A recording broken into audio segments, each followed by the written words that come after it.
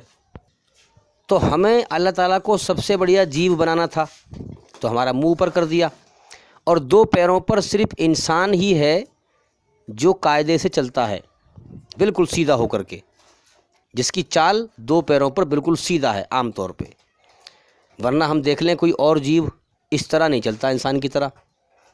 بندر بھی ہے تو وہ بھی جو ہے اس کی جو مین چال ہے وہ جھک کر ہی ہے، چاہے وہ تھوڑی بہت دیر کے لیے ہو جائے کھڑا دو پیروں پہ، لیکن مین چال جھک کر ہی چلنا ہے۔ اور ہم دیکھ لیں اور جیو، جس طرح انسان ہے اس طرح کوئی اور جیو نہیں ہے۔ اب ہم دیکھیں کہ انسان کو امتحان کے لیے پیدا کیا ہے، اس کا ٹیسٹ لینے کے لیے اس کے اندر اپنی رچنا بنا دی ہے، اور انسانوں کو دنیا میں بھیجنے کے لیے ذریعہ بنا دیا، ہم بستری کا، سمبھوگ کا ایک خواہش اس کے اندر پیدا کر دی۔ اچھا، مرد عورت کو حسن دیا، خوبصورتی، سمجھ میں آ رہی ہے بات؟ مرد کو مرد بنانا تھا، اچھا عورت کو عورت بنانا تھا، تو اس کے چہرے پر، گالوں پر، ٹھوڑی پہ کوئی بال نہیں، اور اس کو حسن دے دیا، خوبصورتی، سمجھ میں آ رہی ہے بات؟ اچھا، مرد حسن کیوں دے دیا؟ تاکہ مرد لپکے، اور مرد کے جو ہے داڑھی کے بال یہاں اگا دیے نیچے، اوپر گالوں پہ کوئی بال نہیں، ناک پہ کوئی بال نہیں، اور ہاتھ کی جو ہتھیلی ہے یہ جس سے ہم جدھر سے ہم کام کرتے ہیں یہ سخت کھال کر دی تاکہ کرم کرے، اس سے پیچھے کی کھال نرم کر دی، پیروں کی نیچے والی کھال جو ہے ایڑی والی یہ سخت کر دی تاکہ چلے گا، دھرتی پہ کرم کرے گا، یہ سخت کر دی، اوپر کی نرم کر دی۔ جیسے بال سر پہ آ رہے ہیں ایسے بال ناک پہ نہیں آتے، گالوں پہ نہیں آتے۔ کتنے سوچ سمجھ کے، سوجھ بوجھ کے ساتھ انسان کو بنایا گیا ہے، قرآن میں ذکر ہے ہاں۔ اب اسی طرح سے ہم غور کریں پوری کائنات میں، تو اگر ہم اسی طرح سے پوری کائنات میں غور کریں تو اللہ تعالیٰ کی بہترین کاریگری ہمیں دکھائی دیتی ہے، بہترین نمونہ۔ کچھ نہ تھا، اللہ تھا، اللہ نے پھر فرشتے پیدا کیے، کیونکہ اللہ تعالیٰ کسی سامنے بے بس نہیں ہے، کمزور نہیں ہے، تاکہ وہ اس کی پوجا کر سکیں، عبادت کر سکیں۔ جنات پیدا کیے اسی لیے تاکہ وہ اس کی عبادت کر سکیں۔ اچھا، اپنی مخلوق کو اللہ تعالیٰ پیدا کرتا ہے، اور جس پرکار سے پیدا کرتا ہے اس کی ساری چیزیں مہیا بھی کرتا ہے۔ اب جیسے ہمیں پیدا کیا، ہمارا پیٹ لگا دیا، پیٹ میں بھوک لگتی ہے تو کھانے کا بھی انتظام اللہ تعالیٰ کرتا ہے۔ اپنی مخلوق کو پیدا کرتا ہے، اس کی ضرورتیں بناتا ہے، پھر ضرورتوں کو پورا کرنے کا انتظام بھی کرتا ہے۔ عجیب اللہ کی قدرت ہے بھائی۔ تو اسی طرح سے ہم سمجھیں کہ پھر اللہ تعالیٰ نے آدم علیہ السلام کو پیدا کیا، اور پھر ان کی اولاد، ان کے اندر سے جو ہے روحیں نکالی، ساری روحیں پیدا کریں جتنی قیامت تک بھیجنی تھی، سب کا امتحان لینا تھا۔ پھر ان کے اندر اپنی رچنا کا انتظام کیا، اچھائی اللہ کی ہے، اس میں اپنی اچھائی میں سکون رکھا، اور قدرت یہ اشارہ بھی کرتی ہے، جب انسان اچھا کام کرتا ہے تو اس میں قدرت اشارہ کرتی ہے، سکون پیدا کر دیتی ہے اس کے لیے، اور اشارہ ہوتا ہے کہ اس پہ چل، اچھائی پہ۔ اور جب برا کام کرتا ہے انسان تو برائی میں قدرت بے چینی پیدا کر دیتی ہے، اس سے روکتی ہے، اندر سے انسان کے من بے چین ہوتا ہے۔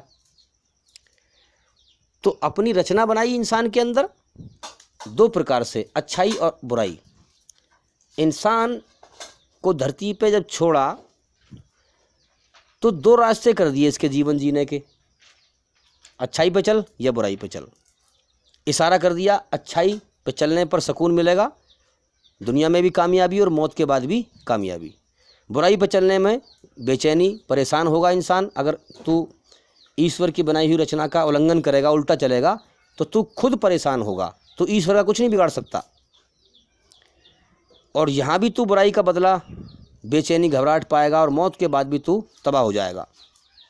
تو اسی طریقے سے ہم سمجھیں کہ اس دو پرکار سے رچنا بنا۔ قرآن میں ذکر ہے سورہ دہر میں کہ انسان کچھ نہ تھا، ہم نے اسے گندے پانی کچرے سے انسان بنایا، کوئی تعریف کے لائق نہیں تھا۔ دنیا میں آج تعریف ہو رہی ہے، منتری صاحب، کلکٹر صاحب، فلانے صاحب، تو تعریف اس اللہ کے لیے ہے جس نے گندے پانی کے قطرے سے، ویریے سے انسان کو بنا دیا۔ تعریف انسان کے لیے نہیں ہے، ہماری جان اس کے قبضے میں ہے، جب چاہے گا موت دے گا، اٹھا لے گا۔ تو انسان کو بنانے کے بعد اس کے اندر اپنی رچنا بنائی، دو راستے دیے اس کو زندگی جینے کے، اچھائی پہ چل یا برائی پہ چل۔ پھر دو راستے دینے کے بعد دو انجام بنا کر تیار کر دیے، بات سمجھیں،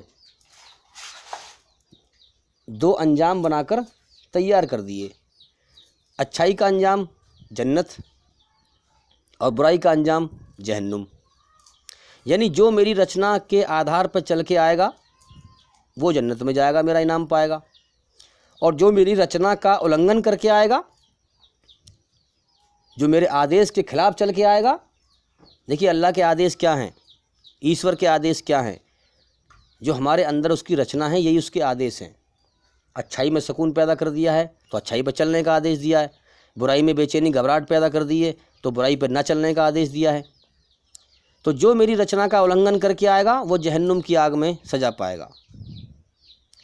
تو آج جو یہ لوگ دھرتی پہ فساد پھیلا رہے ہیں ایشوری رچنا کا النگھن کر کے اور دھرم کا نام لیتے ہیں، کیا دن یہ نکال رہے ہیں، کیا رات یہ کر رہے ہیں، کیا ہواؤں کو یہ چلا رہے ہیں؟ یہ اندھے ہو چکے ہیں اپنے اہنکار میں، اپنے گھمنڈ میں۔ اللہ نے تھوڑا سا ان کو اختیار دے دیا ہے تو یہ سوچ رہے ہیں کہ ہم سے بڑا کوئی نہیں ہے، لیکن اللہ سے بڑی کوئی طاقت نہیں ہے جو دن کو نکالتا ہے، جو چھپا ہوا ہے، ہاں، اللہ سے بڑا قابل کوئی نہیں ہے، اللہ سے بڑا طاقتور کوئی نہیں ہے، جو چھپا ہوا ہے، جو دن کو نکالتا ہے۔ اصل قدرت تو اسی کام کر رہی ہے کائنات میں۔ انسان کو کچھ سمے کے لیے چھوٹ دے دی ہے، انسان کی بڑے سے بڑا سرکس ظالم کی جان اللہ کے قبضے میں ہے، جیون کا سمے پورا کرا رہا ہے۔ جب وہ سمے پورا ہو جائے گا تو ایک سیکنڈ بیکار نہیں جائے گا، ایک سانس فالتو لینے کی مہلت نہیں ملے گی، ایک دم دل کی حرکت بند کر دے گا، شریر سے زندگی جینے کی طاقت چھین لے گا۔ تو یہ جو اسلام کے دشمن ہیں یہ ایشور اللہ کی رچنا کے خلاف چلتے ہیں، بجائے اچھائی پہ چلنے کے برائی پہ چلتے ہیں، اور آپس میں بات کرتے ہیں کہ یار